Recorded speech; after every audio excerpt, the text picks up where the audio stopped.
We're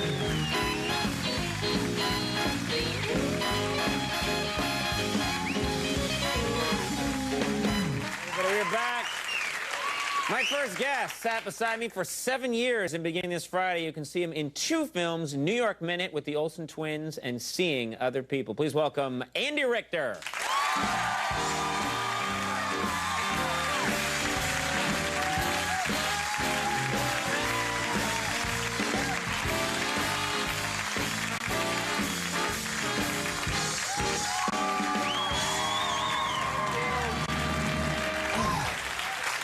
You look good, old pal. How's it going? Thank you. I like your this yes, jacket. my pink jacket. Yeah. It's I've actually been waiting tables, Conan. I got a shift later tonight. Really? Yes. Very nice. At the Miami room. No, you know, I couldn't believe we were talking about it today. It's been 4 years since you left the show. I know. And it doesn't seem like that long. Like time has accelerated. No, but I mean, you're getting really.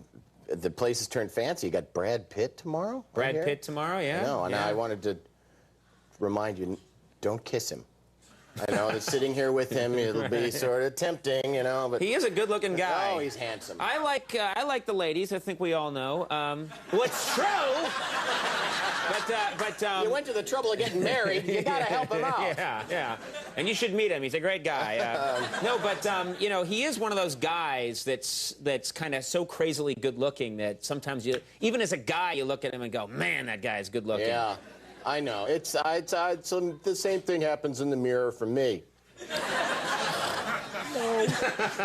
Don't cry. I won't cry.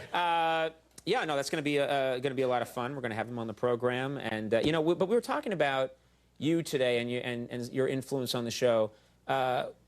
Things were so irresponsible here. They still are. Yeah. But when you were here, we were, of course, much younger. Right. And our offices were on the 9th floor, right. and we just acted like such jackasses half the time. That's what the threat of eviction will do. Yeah. Like when you don't know if you're gonna get to stay. Right. It's like, well, why not? Yeah. Throw things out the window. The first you know? two. Well, who said anything about that? Well, that's what I mean. That's what we used to actually. Yeah. I mean, there was first 2 years of the show. We didn't know if we were going to last or not, so we did all this stuff figuring, well, what are they going to do to us? I know. They'll probably cancel us anyway. One of the writers, Tommy Blatcher, was a writer, and he used to sit in my office because my office for a while was the smoking den, and he would sit in my office, and I would say to people, guys, I'd like you to meet my new publicist, and he'd open a drawer in my desk and pull out like 50 headshots and just throw them out the window. So like they were on 6th Avenue, just like shots of me, like. You know? I hope you changed that headshot. No. Are you kidding? It's what got me the jobs with the Mary-Kate and Ashley. Yeah, tell me about that. You're working with the Olsen twins. Yes, they were really great, and it only took me like 3 weeks to be able to tell them apart. Right. At work, it was on the set. It was easy because they had, they were in wardrobe, so it's like Mary-Kate had her Mary-Kate outfit and Ashley had her Ashley outfit. But then we were staying at the same hotel. We shot the movie in Toronto. And I'd see them in the hallway, and it was always so awkward. Like, hey, you? Weren't you tempted to just, like, put a pin in one of them? Yes. What did you do? Nothing. Nothing. Oh. Ashley. I got you with my Ashley pin. That's right. That's what you got to do. Now, do you find when you go, because now you're out in the L.A. world of doing movies and auditioning for things, who do you see at the auditions for things that you're up against? Because they always think about type. Yes. So do you see other people, you know, every time you go for an audition, the same kind of guy who's built like you? No, I mean, sometimes I do. I mean, there are definitely parts like that I'll get that are, I mean, that I have to just thank my agent. Like there was a role that was described to me. It was a really awful script, and it said like Johnson, the mid-30s, and then it was like a description, and it was a fat piece of S. What? That was like because it was like he was sort of like a scumbag paparazzi, who didn't care, you know, and. But I thought I called my agent like, hey, thanks for when you saw fat piece of. Thanks for thinking of me. Yeah, you know? Thanks for getting me right out on that job. But I do. It's funny because I've missed in the last year and a half or so, 3 times I was sort of, you know, I never know what when they say like, you're like right at the top of the list for this. I never know whether that's complete crap or not. Right. But I apparently just missed on 3 occasions, missed out on roles that went to African-American gentlemen. So You were up for the role, and they didn't go with you. They went with a black guy. Right. And like Ving Rhames is in a movie that from the part that I read. You know? What part are you guys reading for? It's like, are we going for Andy Richter or Ving Rhames? I know. It's that smoldering intensity that we both have. Again, nice pink jacket. Yes.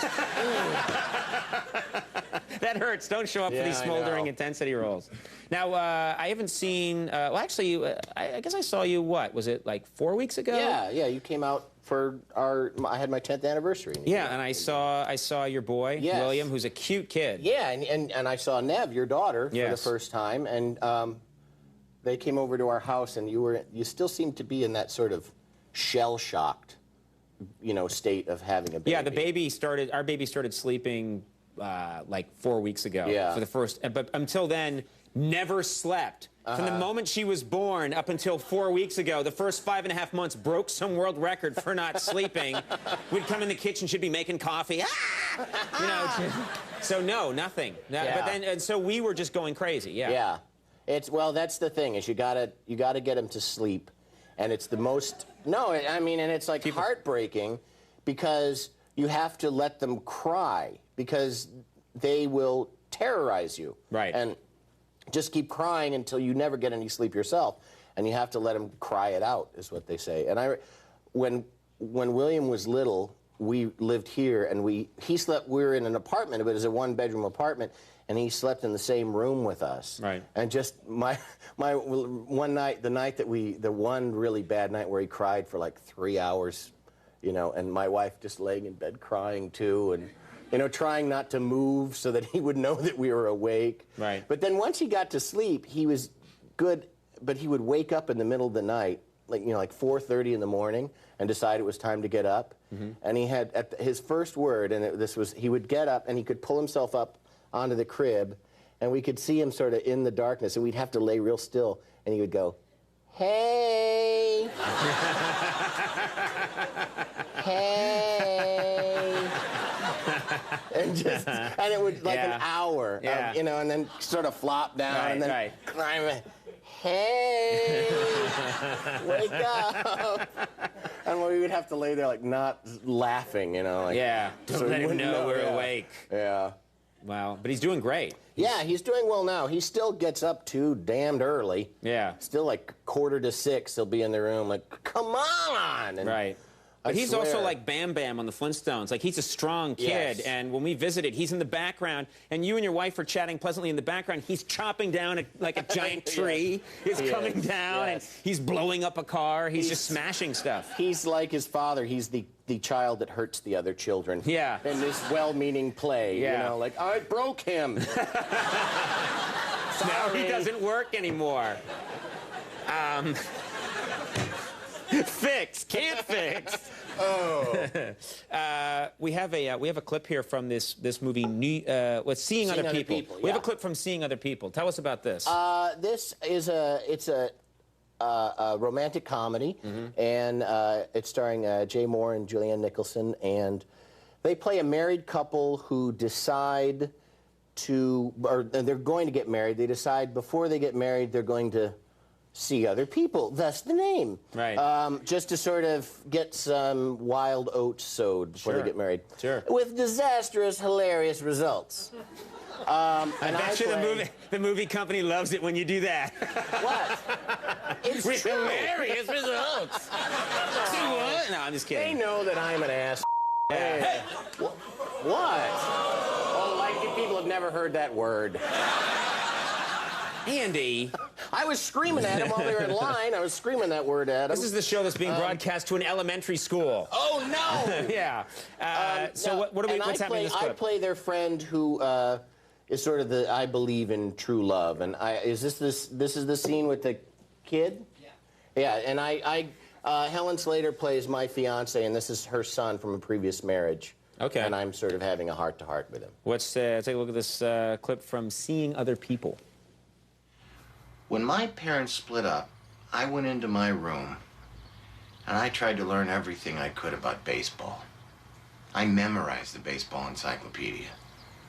No way. Yes way. How many consecutive games did Cal Ripken Jr. play? 2,632. That's easy. Who hit the most home runs in the Federal League? Dutch Zwelling, 33. You know about the Federal League? And you know sports. I do know sports. I have no idea what any of that means. That's a good role for you. Seeing Other People and New York Minute open Friday. You got 2 movies opening I in know. one day. I haven't done a damn thing in months, and all of a sudden I'm popular. Yeah. Showbiz juggernaut. You're going to stick around tonight, aren't you? Absolutely. Very cool. Andy Richter, everybody. Conan is coming up in that 70 show. Take a break. We'll be right back.